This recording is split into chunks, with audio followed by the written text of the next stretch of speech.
For legal purposes, this podcast is now being recorded. Get it? Because I said podcast this time. Oh, yeah, yeah, you We do the normally say podcast. call. I see. Genius, you're so smart. I You are I just like the smartest.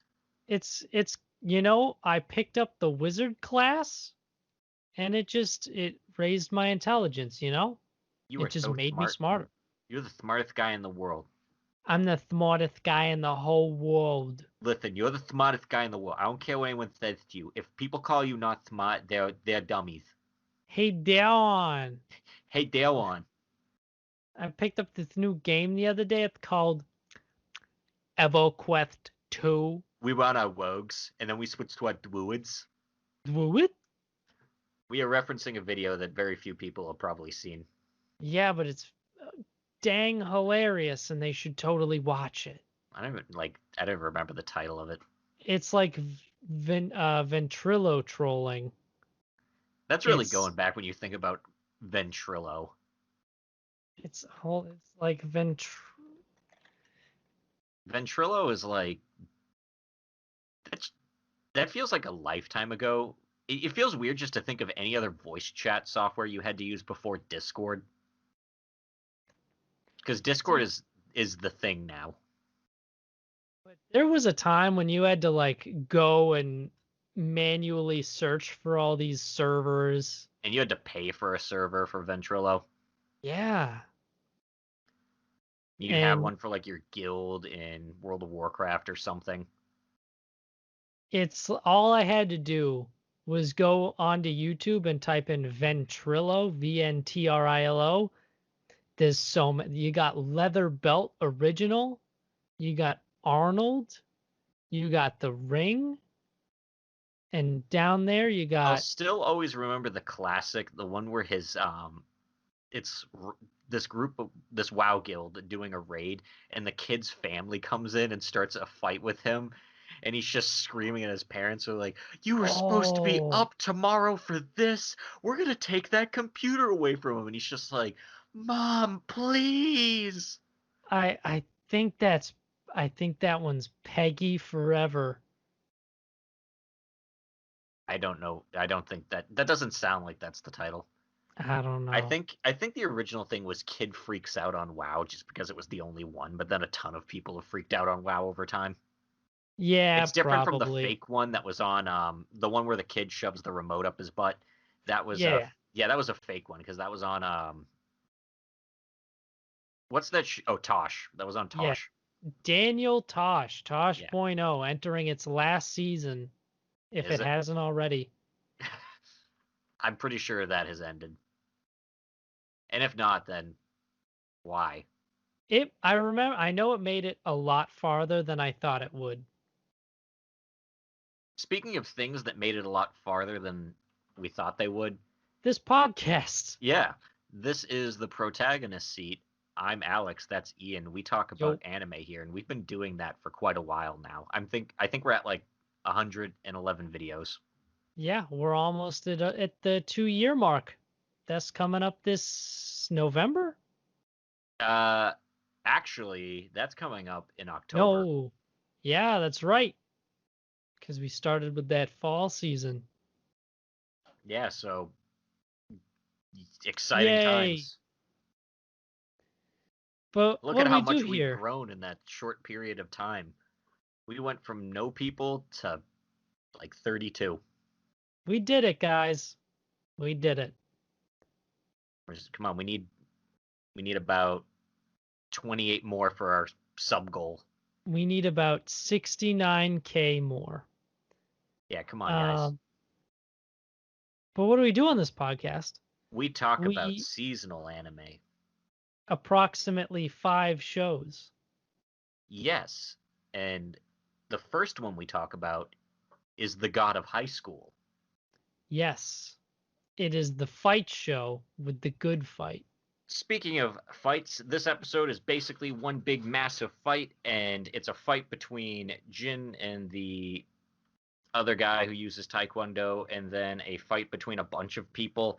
And honestly, as cool as it all looked, I had no investment in this whatsoever.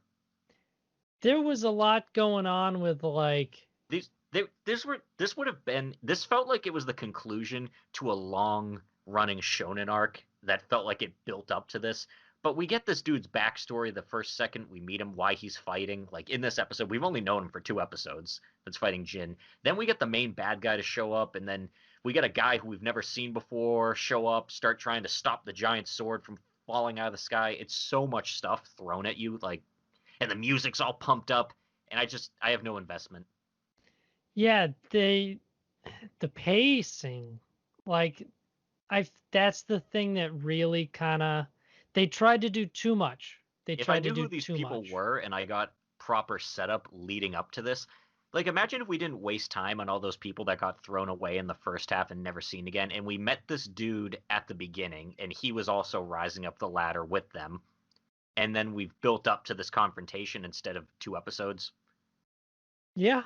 of just, hey, we hung out for a bit on a park bench and did a little bit of a fight with each other, and now we're fighting again, and also you find out that, like, you find out 10 minutes earlier that I'm doing this because my friend's leg was broken and I want to fix that.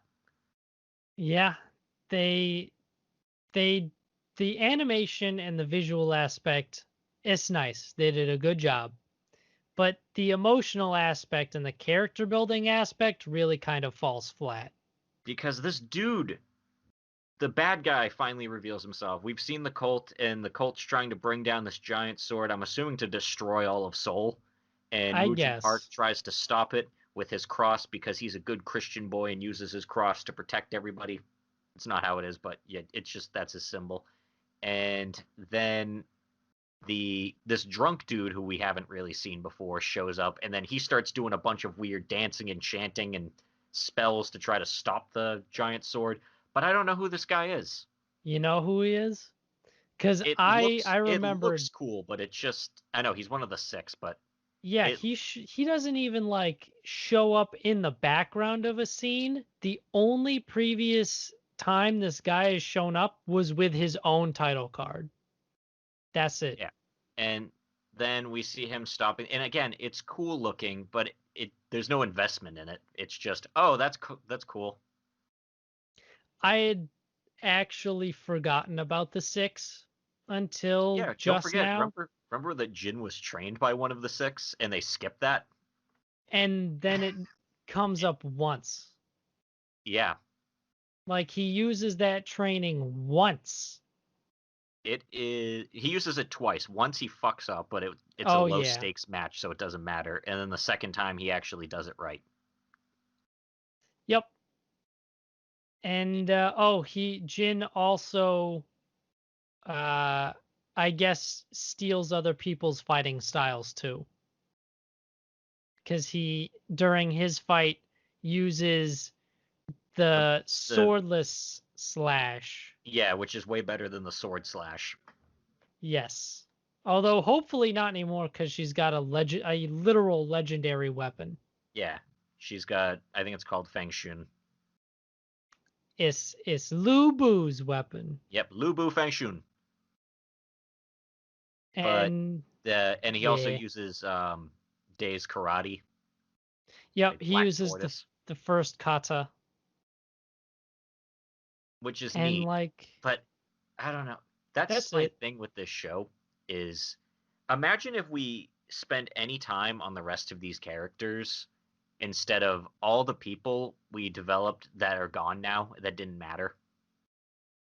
Like, what is the Yeah. point of developing them just to be give us that whole, oh, here's your sympathetic reason why you should care about these fighters. All right, they're gone now because they lost, but they're gonna keep trying and hopefully make it next year. Goodbye. All right, why do I give a shit? Yeah. I would have Why much bother? rather I would have much rather spent the entire first season in the local tournament and just had people like actually develop relationships and plots in regard to each other than like rush through everything just to get to this point. Cuz like man, I feel like they would be in much better standing if they had only done the first tournament arc. Well, the first Yeah. I don't know, cause yeah, if they, I don't know how much content there was in the manhwa to make that fit, cause the fight between Jin and Day could have been an interesting finale if they had enough stuff to put before that, yeah. cause that was a fight that felt like it had proper build up to it. And then after, like, at the end of that episode, they could have teased, oh shit, there's something bigger here with like the key and Nox and Charyok and all that shit. Yeah, And people probably would have been like, hey, this was cool. I want to see what's going to happen. And they could have either picked up the manga or maybe, the show just just feels maybe. like too much of a slideshow. Yeah, We're just moving from one cool scene to the next cool scene, but not really giving it any room to either breathe or just to take that part in. it is too frenetic, too fast paced. Because what And did it we learn about just, Nox with all of this stuff? They're trying to summon the true god, their yeah, god. they believe their god is the true god and they want to summon it and kill all the other ones. Yeah, and then they just pop up and almost destroy the city, but our characters don't know because they're busy in a fight. And then a bunch of a character we really have seen nothing of pops up, solves the problem, and then everyone fights a bunch of drones, all the instructor guys, and it's cool looking, but it just doesn't matter. Imagine how much cooler that whole fight with the drunken master of the six would have been if we'd been given actual scenes where like he just kind of loafs around and fucks around while everyone does everything else and they're like, "Man, you got to ship up, man. It kind You of got to reminds me of the same problems that Fairygon had, where it was just kind of everything was just about like getting to the next fight yeah, or like how cool the fights looked. It wasn't really about taking a moment to sort of set up the fight. exactly." And it doesn't work to the benefit of the show. It actively works to its detriment. Yeah, because I just don't really care. There are moments where I kind of care, and then I lose it real quick because they do okay when they're only focused on something relating to Jin's story, Days, or Mira's. But anytime they start setting up a new character, it's either at a weird time or it's a character that's kind of a waste of time because they're not going to be here past this episode, Yeah. which Like is a real waste. like the big guy, the worker, the 38-year-old worker man. Yeah, what has he I done would since then? He popped up for one scene of him being unconscious on the bathroom floor, which didn't even need to be him. That could have been any character. exactly. So yeah, this guy worthless. We spend a whole episode on him and his group learning about them, and It doesn't matter. that does not further us in any way. That we have not really learned anything about any of the other characters or furthered ourselves in any real way with the plot. It It is it just a big doesn't waste. yeah. It doesn't add anything to the show other than it feels weird to say this, but padding. Cuz like it doesn't mean anything and it It's like feels they had to have a fight in order to reach the next fight, or else it wouldn't feel like a tournament. yeah, and they had to add artificial stakes to the fight, The nice which thing, I'm comparing it to the My Hero tournament, where we actually got to learn more about characters in the tournament that were already set up before as like, because Todoroki didn't really matter before the tournament that much, yeah. but the tournament arc really fleshed him out. Maybe if we saw these other people win fights instead of just showing up to lose to the main characters. Yeah, we don't get to see any other fights. And I think that would go a long way to helping like establish anything. Yeah, We because only it see fights where main characters get involved. we only see the main characters fights really. We saw the one where the just to show Shark Guy is dangerous, where he absolutely shreds that other group. But even then, Dewey jumps into that fight. Yeah, but we only see fights relevant to our characters, so it's just like, oh, well, they're not going to lose because this is the focus group, so it's Yeah. just this group shows up to lose this episode and then move on to the next group, and then that group loses, and they just keep going. Even now, with this episode ending with this guy getting the weird, like, oh, he's the key, Fox Power or something. It's like, Yeah, oh, his Chariok deity is Inari. yeah, like he's still probably going to lose. And that Otherwise, what's the sucks. point? Because then they're out of the God of High School tournament, and that's the show is called the God of High School. So yeah. Yeah. Also, they still have to fight Shark Guy, so no way they're gonna lose. Actually, isn't there a third fight? Because Mira hasn't fought anybody. It's 2 out of So 3, like so Jin could lose. yeah, he technically could, but I don't think they will. the third But person doesn't matter in their group, so it's there'd be no point weird. to it. It's real weird. I Yeah, don't know. Guys, you fucked up the pacing real bad, like exceptionally bad, and yeah. it's a little disappointing. This will probably be remembered as a show. Hey, it looked cool, but that's about Yeah, it. Google or YouTube the fight scenes, and like that's cool to watch. Even Nothing then, else yeah. matters. What's next? Monster Girl Doctor. This is a show that actually has like characters.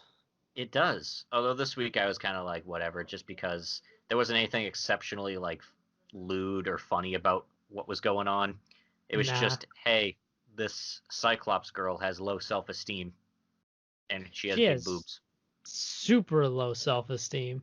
Yeah, and they need to do the operation on Scotty still, but they need the supplies for it, and the Cyclopses are really good blacksmiths, so they're gonna have them make the medical supplies. Um, I did think it was kind of neat learning about like Lady Scotty unifying the city and being like, "Hey, Yeah, Cyclops, you guys are real good forging stuff, but instead of forging weapons, I'm gonna have you guys forge supplies for the medical hospital." And I was like, "That's cool. yeah. That's a cool way to make use of these people in non-wartime." And Glenn has them make the medical supplies that they need for the surgery, but they need a special kind of needle that can pierce dragon scales. Right, because they need to get both through her scales and her veins. Yeah, but that's going to be very difficult to make. But the boss decides this is the perfect time to have Cyclops Girl try her hand at it. Because what better time than to have the new person test themselves than with an incredibly important assignment that could dictate whether or not the leader of the city lives or dies. Which is also an incredibly difficult assignment that even like it would even be hard for the boss to do. Yeah, but you know what? We'll give it to the new kid. Fuck it, whatever, who cares? Yep, and she spends a lot of time working on this, and then Glenn gets a message that she collapsed while working, Oh no. and he runs over, and I think the extent of the lewdness this episode is just that he has to cut open her shirt so she gets more room to breathe, Yeah, and that's about it. He brings her back, and he finds out why she collapsed, because Cyclopses, because they only have one eye, get dizzy very easily. because they have poor depth perception because, one eye. So, like, anytime they're on wagons or they're watching stuff turn or move in like weird motions, it puts extra strain on their balance ear bits. Yeah. And you know what? I thought that was an interesting way to have an ailment based upon a monster person. I was like, that's cool and it makes sense. Yep, and she ends up realizing she figured out a way to make the needles because they're first like, "Oh, we're so sorry." The boss says to her, "I'm so sorry I put that huge job on you. Listen, I'll take care of it." And Glenn's like, "No, I think she's got it," We need and to she help does. we we here at Monster Girl Doctor Industries, we don't just cure the physical scars. We cure the emotional scars.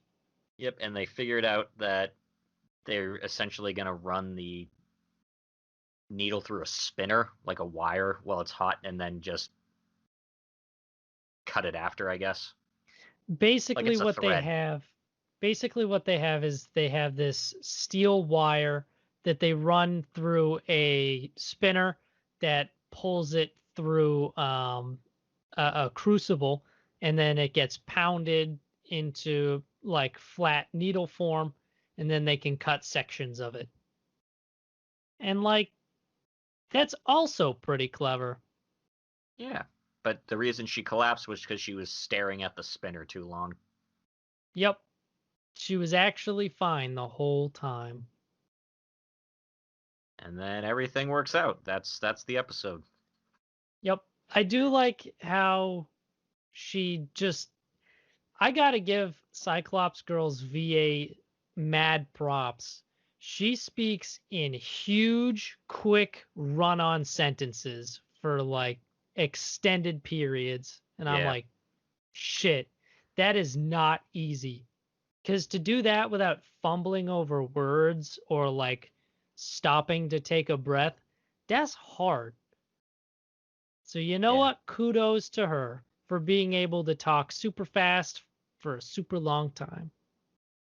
Oh, and their teacher, Dr. Cthulhu, she is weird. She's super Her weird. her weird tick is that when she's frustrated, she bites one of her tentacles, and And she keeps offering it to Glenn like, "Do you want one? do you want to bite? Yeah. No, stop. Do you want to eat me?" I love his reaction every time is like, no, dude, cut that shit out. And to Cause test that's how sharp a scalpel they make is, she cuts off the tip of one of her tentacles. and Glenn's like, don't do that. Yeah, you don't need to do that to test the sharpness. Imagine like, oh man, I just had this new Bowie knife smithed. Let me test how smart it is. Let's see how quick it cuts off one of my fingers. Well, I Like guess the thing about tentacles, at least they grow back. they do. But like that's gotta hurt, man. Considering how fucking weird she is, I can only imagine what the Dr. Cathali episode's gonna be. I would rather not for now. Although it looks like next episode we're getting like Doctor Surgery. House surgery dramas. Yeah, but we'll see. And, Um, you know what? As someone who totally 100% went into this show wanting medical drama, I can say I'm not disappointed. yeah, there's always something every week. And it's not anything like too To be honest, I stupid. expected more lewd. We're missing the lewd. We've been missing lewd for episodes. Yeah, they toned it down. They front loaded that shit. Yeah, like I feel like ever since BDSM Horse, it's been nothing. It's been dry out They here. they were like, "Man, we dropped BDSM horsery too soon. Now we just have no idea what we're going to do." I don't know, It's dude. a travesty, honestly. It kind of is. You know what? Maybe next episode's going to be surgery. Maybe we'll get some in episode 12. Yeah, because I was gonna Maybe say we'll I don't think just I don't want to I don't want anything sexy during a surgery episode. That just feels no, weird and wrong. no. But maybe in the cool down, the episode 12, we'll get something like super degenerate. I hope so. Me I too. hope we go out with a bang. Haha. Haha. That's not safe for work. What else we got? The Misfit of Demon King Academy. Hey, this show's pretty cool as fuck, right? Yeah, I love it. it's awesome. And this week we get to watch him wipe the floor with actual scrubs. It's very good. Watching this episode actually had me smiling the whole time. I love watching these guys kick the shit out of these people. Yeah, so the human team and the demon team are about to fight each other, and the three demon lord or the three hero dudes are all super smug, like, huh, we're gonna kick you guys' ass. It's not too late to back out now. And And they're like, like all these right, guys, dude.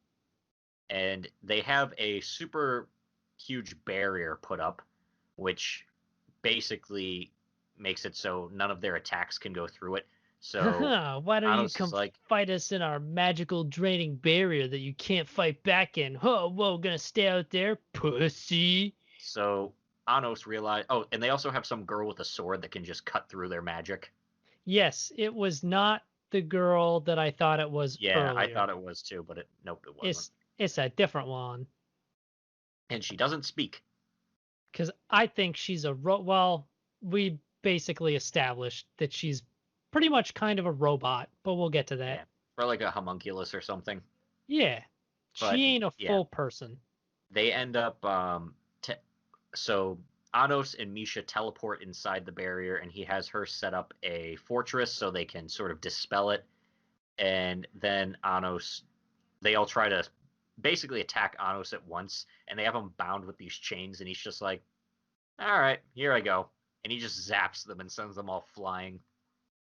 Man, that was real cool. And their barrier finishes, and Misha and Lei both show up, and everyone splits off into 1v1. Well, two 1v1 duels and then a 1v2. Yeah, because Misha goes to fight Mr. Fister, the Yep. big dude, and she actually takes his school badge from him, and He's like, give that back. he attacks her. It falls out of her hand. He grabs it and he puts it back on. And then he just starts freaking spewing blood out of all of the Yeah. orifices on his head. And she basically says to him, did you really think I would give that back to you untampered with? And he's like, magical poison. Ugh. That was a moment where I was like, holy shit. And he's like, well, you're not going to get out of my barrier world. And she says, oh, really? And then uses her demon magic eyes to completely eradicate the thing. GG easy, no re. And then Get Lei fucked. fights the little smug boy. The smuggest boy, honestly. I think this one was my favorite. I'll Yeah. say quote unquote fight. Yeah, he was the smuggiest. And he seals Lei in sort of some sort of barrier that doesn't allow him to move. And he has two swords, and he's like, "Hey, these are my two magic swords. If I cut you with this, it'll give you a stigma, which isn't easily healed." Yeah. And I'll just then cut you with yeah, both of them. Are and you then gonna Lei, he looks at Lei and he's like, "Are you gonna cry and beg for mercy now?" And Lei is 150% unfazed by this, and I am all about it. and his sword just kind of moves on its own and just cuts off the guy's arm. And the barrier, Yeah, and the and barrier, and he's like, then "Oh, cool." yeah, and then he drops. He's able to like grow back his arm or just heal it back on or something. But he drops the sword, and Lei walks over and just picks up his sword, and he's like, "Huh? Well, you're just a regular. You're a demon. There's no way you could use a hero sword." And of course he does. And he takes the other sword too, and now he's dual wielding his swords. And the guy's trying to call his swords back. He's like, "Hey, come back, come back! You're my swords!" And they're not coming to him.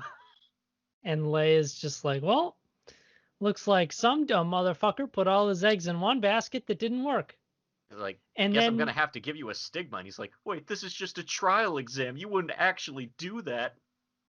and he's Lei's cold ass response is amazing. He comes back with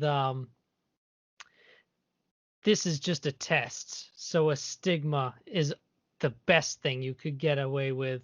In a He's like, real battle, this would end much more painfully. And then yep. he fucking slices him. And then Anos is fighting the glasses dude and the sword girl, and he's just doing his best to hold both of them back until they basically do a Dragon Ball, everyone give us your energy, and all the humans give them their energy. All like 1 million or something of them. Yeah, everybody in the town. And so they're super strong, and Anos is like, hey, I can do that too. And he calls on his fan club. He's like, fan club, sing me a song. It's time for a cheer competition. And they And do. yeah, and he's like, 8 of us should be sufficient. And they sing him a freaking song because he's the piano Anos. And then after, there's some sort of brainwashing spell that interrupts their song, and he realizes something's going on, and he gets a message from the human girl, the non-shitty human girl, and she tells Anos that he has to come to the shrine and she'll be able to stop the brainwashing. So he sends Misha on ahead. Yep, and Misha goes on ahead and then gets brutally shreked by the evil human teacher. Yes. He blasts her with magic and then walks over and just starts stabbing her repeatedly while she's on the ground. And man, this You show done, has you done fucked up. this show has done such a good job of making me actually angry when a character I like gets hurt. Holy shit. Especially too where I noticed, oh, you just fucked with Misha. You don't You get fucked. away with fucking with Misha. Bro, do you know what happened when someone didn't even like really hurt his mom, but went after his mom? He fucking killed that woman and forced her to regenerate every time as a half-breed. This is not going to be pretty, dude. And of course he shows up, grabs the guy, flings him against the wall, and then kills him a couple of times. Yeah. Who's your boss? Who do you work for? Where's Rachel? And he rips out the guy's source, basically like his soul, and he just Yeah. starts crushing it. He's like, Hey, this already sucks for demons. A normal human, there's no way they could tolerate this kind of pain. do you know how excruciating it is to have a damaged source? That's why I know you're not even remotely related to the hero canon. Because no matter how many times I crushed his source, or killed him, or destroyed the things he cared about, at the end of the day, his top priority was that if he could suffer that pain instead of anyone else, he would gladly do it. And Holy then he just shit. crushes it and kills the guy. He erases that motherfucker from existence. And then he princess carries his waifu into the next room where they go and visit the human girl, who is floating in a bubble. Because she's magic. Yep. He's like, what are you? And she's like, I'm magic. I'm like, Don't worry. technically, everyone's magic. Don't worry. I have magic powers. Don't worry, guys. I have magic powers. Don't worry, guys. I am magic powers. Oh, This I, show's I good. get this show is very good. I don't even care that the pacing was kind of weird where he sends Misha and then shows up a millisecond after. Yeah, he sends Misha basically for the plot purpose that she gets hurt so he can get super pissed off and wreck Yeah. that dude. And I don't even And care that's because it. I just was like, cool, I get to watch Anos wreck this guy. I feel like that's the thing that this show does so right, is that they have successfully made you care about the characters so much that small things like maybe a weird bit of pacing or like an obvious plot point still hits you. You know, you still feel for them. Yeah. It's good shit. You don't fuck with a man's waifu. And you know what? Misha wins, dude. Misha freaking wins. Cause Yeah. like I'm trying to remember. I think oh, it's when they teleport in and she's like, I can build the castles, but it'll take 3 minutes. And he's like, don't worry, I'll protect you. Misha just gives the Misha smile, and I'm like, it's too wholesome. She That's really is the best. that's too wholesome for me. It's perfect. Oh, I love it. I'm gonna be sad when this one's gone. Yeah. What's next? What do we got next on the list? Next is Rent a Girlfriend, which surprisingly an episode that I thought was okay because this is something he probably should have done a while ago. But I think the way he went about it was interesting. Yeah, this was one I watched it and I was like, you know what? Everyone gets a couple points back. Yeah, Just because a little bit of redemption. in this episode, Ruka starts working with him, but that's not super relevant. But No.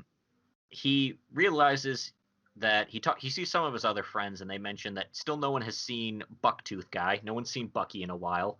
He's all I depressed. He's posting online stuff about how there's no point in love. Just a bunch of dark, really emo dark stuff. yeah, dark emo incel shit. Yeah, I and I like everyone's how worried about him. I like how when his friends show up at the karaoke bar he works at, one of them is like a side character who only had a cameo appearance, and the show actually points that out, like, you might recognize this guy from his cameo in the pub scene. And I was like, thanks, show. I would not have remembered where that dude came from.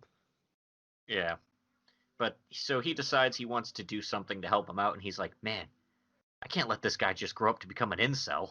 What if he becomes a bachelor for life because of me? On his parents' apple farm.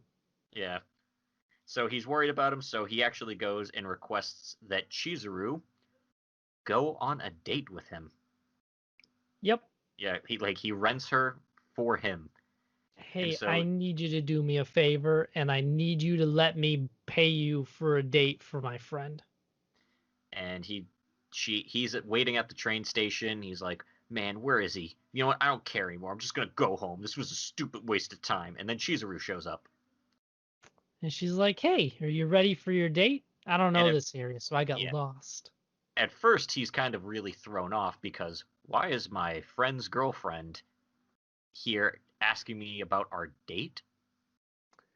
Yes. And naturally at first he does think it's sort of like it's a prank or something, which is a natural assumption. I would be too, like, what the fuck? Yeah, that's fair. Like, are they making fun of me? Hey, I know your girlfriend wanted me to take her to the Bone Zone. Here's mine.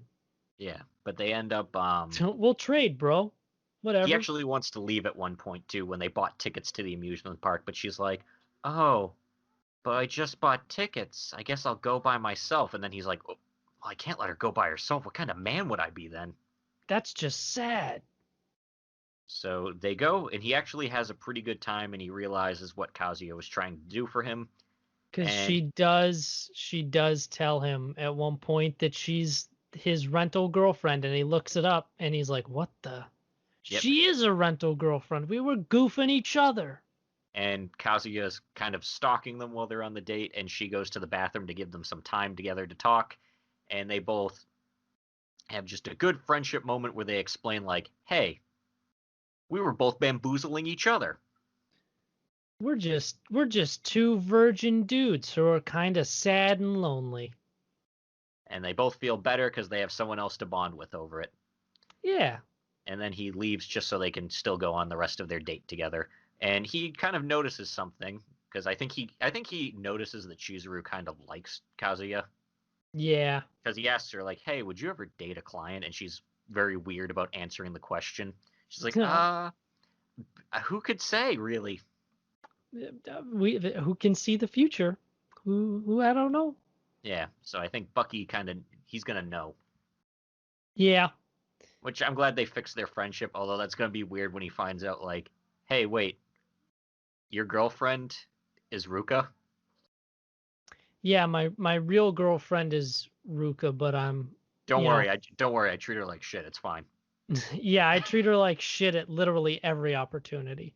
I want to make sure that my girlfriend knows that I think she's basically the biggest burden ever Yeah. because I'm still kind of garbage. I also want her to fear constantly me hanging out with this other girl. Yeah, whatever, fuck it. And but I I I give shows props when they deserve it, and this was a good episode. This was an episode that had me like Kazuya wasn't an entire piece of shit for the entire thing. You know what? He may be shit in all other areas, but at least he's an okay friend. He's kind of a cool dude sometimes. He can be a good buddy. He's got your back, bro. He looks out for the bros. He does. He looks out for the bros. Oh, and we also get a scene where Chizuru she like leaves him a note that's like balcony 9 o'clock. And he gets super dressed up for it. It's actually funny. Yeah, because I this was I think one of the only Kazuya moments I could actually connect with, where like my brain has wandered on something that was actually pretty innocuous, so I treated it way more seriously than I should have. Yeah, like he cleans his apartment. He's like, who knows what's going to happen? Who Kazuya, knows? this episode, and this was like the only episode I found him endearing. Yeah, 10 episodes I, in, and I'm finally like, hey, that's nice. who'd have thunk it? All I had to do was hate this motherfucker for 9 episodes, and then he finally improved a little bit. Yeah, And I because swear to God, if he takes back steps, I'm gonna be real bad. I like how Bucky even laughs about like the grandma thing. He's like, why is that your method of paying back your grandma? Yeah, it's the dumbest shit ever. And I kind of like that the show itself has pointed that out, even though Yeah, they still have not fixed that problem. but But at least now things are cool with him. yeah. And on the balcony thing, Chizuru basically tells Kazuya that there's a new rental girl But she's super who shy. So too shy she's even, too shy. She's not getting good reviews from the customers. So she wants Kazuya to rent her as practice. because she knows that Kazuya is kind of a decent dude. So Yeah. like he's a good training dummy. Yeah, he's had enough experiences with rental girlfriends so far that, he's not going to like leave her a shitty review or anything. And Because he she doesn't have to is, pay for it cuz it's technically training. So yeah, Chizuru will take care of it. because she is too shy. Hush, hush. And Eye yeah, to so eye. the last girl, we're finally meeting her, episode fucking 11. Yep. Yeah, You we're can this late tell in the how game. much she matters. Oh, and she asks him about mommy, and she's like, "Hey, are you still working that angle?" He's like, "I don't know. I haven't seen her in like 6 episodes." Yeah, she just doesn't even talk to me anymore. So I think that whole thing's borked all to hell. So thanks for addressing something we brought up in the last episode of our podcast. Yeah, yeah. That's it's Mommy's a gone. weird coincidence. I guess mommy is just AFK. Yeah, she'll be back for the last episode, I guess.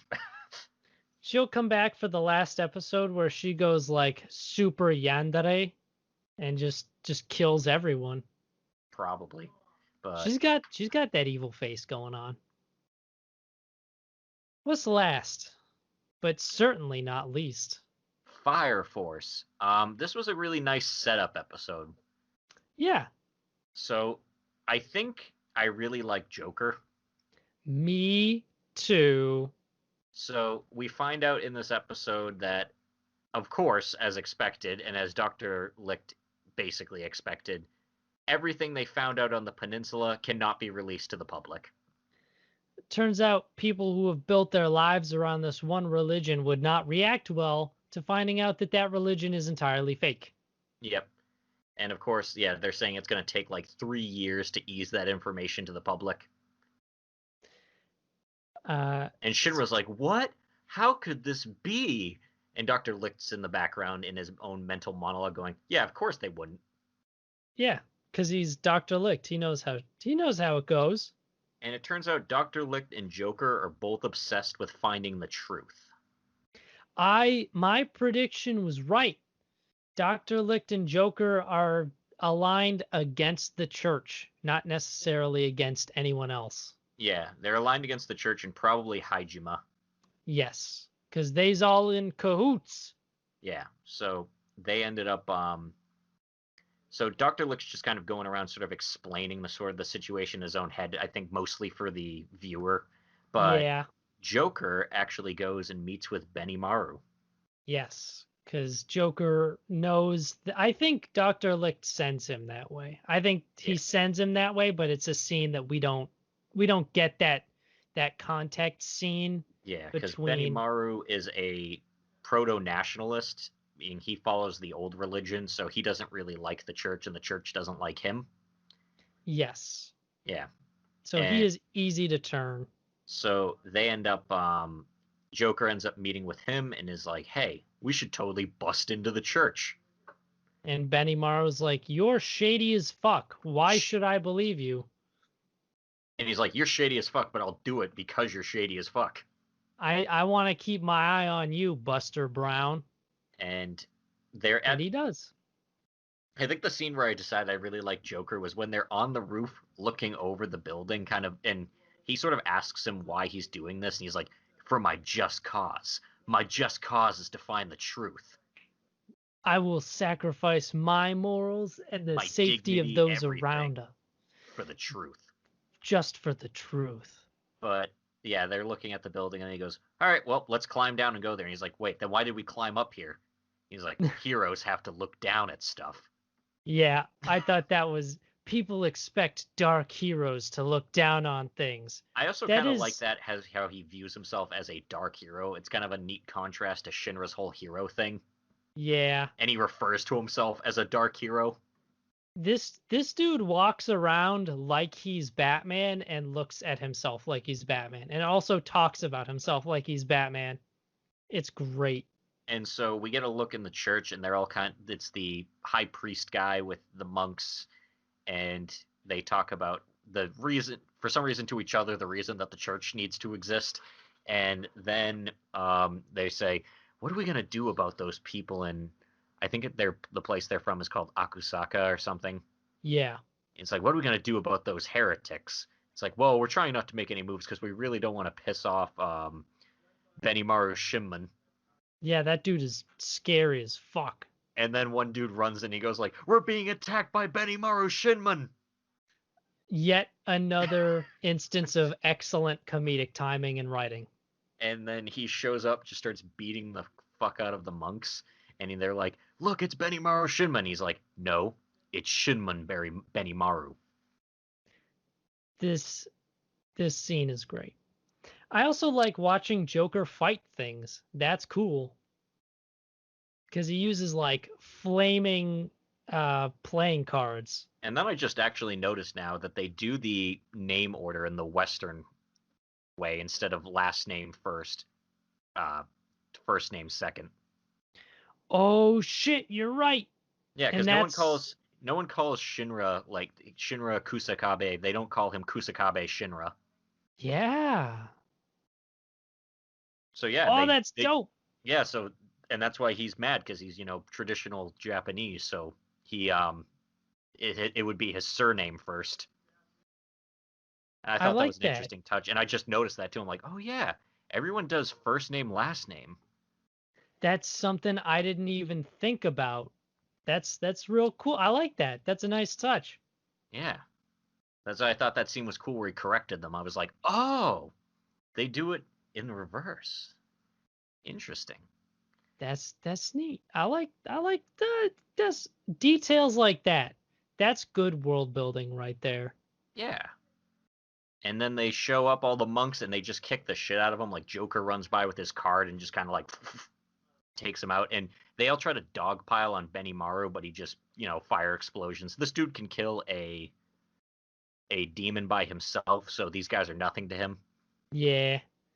And Joker actually looks at him and he's like, "Huh.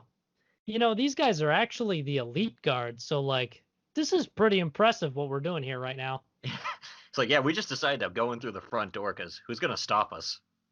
Sneaking's not an option, so we're just going to have to go right in through the front door." But this big monk dude kind of opens the door. He And cracks he it, and I don't know if he like shoots something, but he basically stuns Benimaru and he collapses. I think he hits him with some kind of like poison blow dart or something. Yeah. And Joker's just kind of watching him, like staring at him while he's on the ground. He's got his hands in his pockets, and he's like, "Hey, hey, you all right? You You okay in doing there?" all right there, bud? Oh, this is lame. Lame. And then And then the yeah, big dude comes. He's the biggest monk. he's the biggest boy, And the I am last line of actually defense. really hyped because now we're gonna see Joker fight him. And I wanted to see Yeah, Joker fight for a while because all he's ever really done is just kind of play around with Shinra when he pops up. yeah. But I'm yeah, excited. Joker is a cool character. Joker's neat. And I like Benimaru already, so I'm glad these two of all people are teaming up. I think they make a good pair too. I like seeing them interact. It's a good time. Yeah.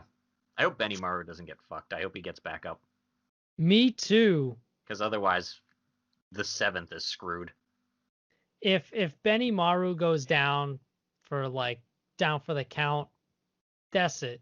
Because he is easily one of the most powerful dudes in the entire Fire Force who is on the eighth side, like 150%.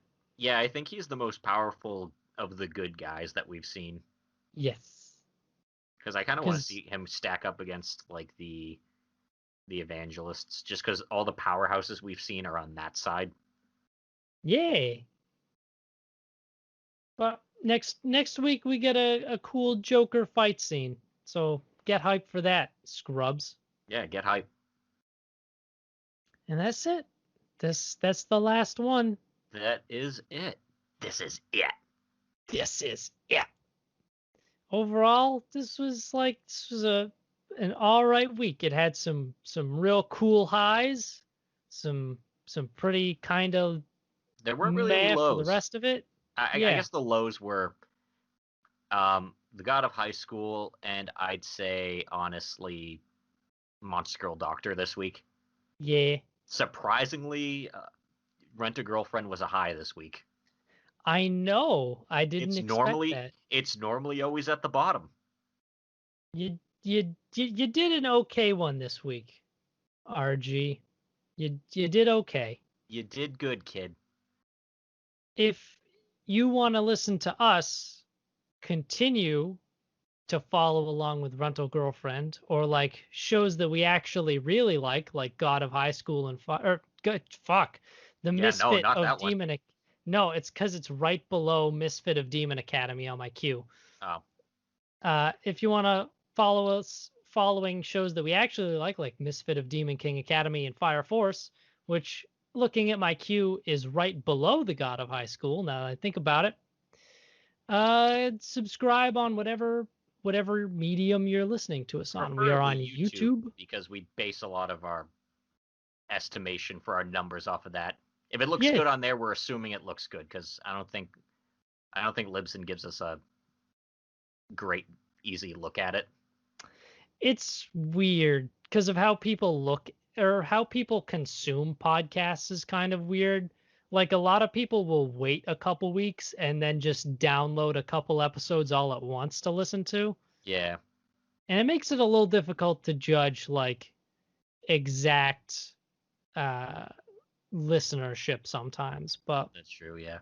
Well, subscribe on YouTube just so we know, even if you only like check in every now and then. Just let us yeah, know. if you listen on any of the other podcast platforms we're on, feel free to subscribe on those platforms. But if you really want to like let us know that you like our program, we're on social media, so you can actually just tell us. Yeah, Twitter and Facebook at Protagonist Seat. Yes, you can But yeah. stop by, say hi. But again, if you prefer iTunes, iHeartRadio, Spotify, Deezer, Google Play, that's fine too. That Yeah. works. You can also subscribe to us on those platforms, and you can leave reviews on, I think, most of those platforms too. And you And can that tell your always helps. friends. Word of mouth is free.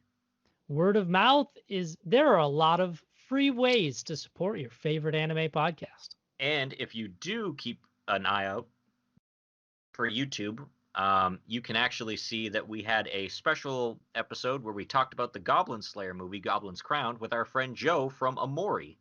Yes, I did upload that one to the interwebs, to the podcast platforms, because why Yeah. not? So yeah, you can see it on those too. Check it out. If you like Goblin Slayer, check it out. Yeah, that I don't want to say interview because it wasn't an interview, but that episode is it was a lot of fun to film. Go check out Amori; they're pretty cool. Go tell them the protagonist seat sent you. Yeah, let them know we sent you. So then after they'll be like, hey, you guys got us some traction. Thank you. How would you like sponsorship money to talk about us every week? And we'd be like, there's some shit we got to work on our end, but hey, we won't say no. Yeah, sponsor to 30 people. That's why we need more of you guys.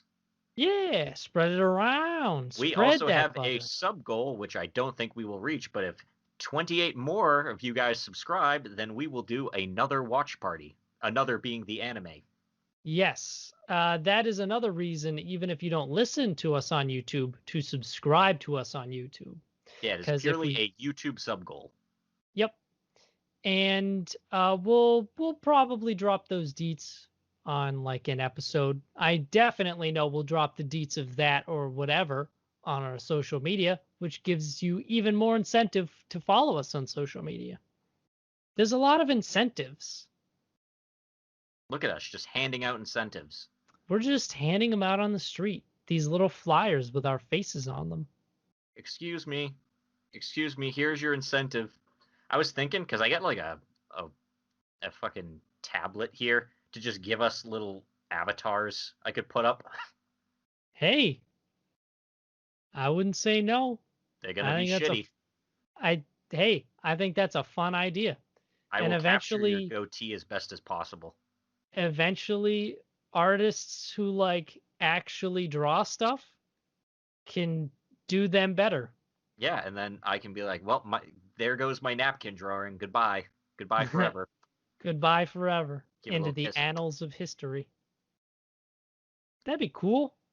Yeah. Hey, if you know artists who want to do free fan art for an anime podcast for basically no reward at There is a all, reward. We retweet.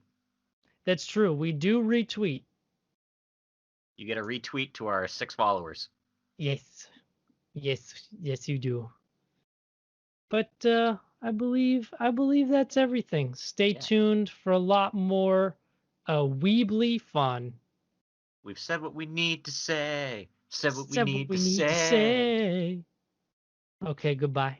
Bye.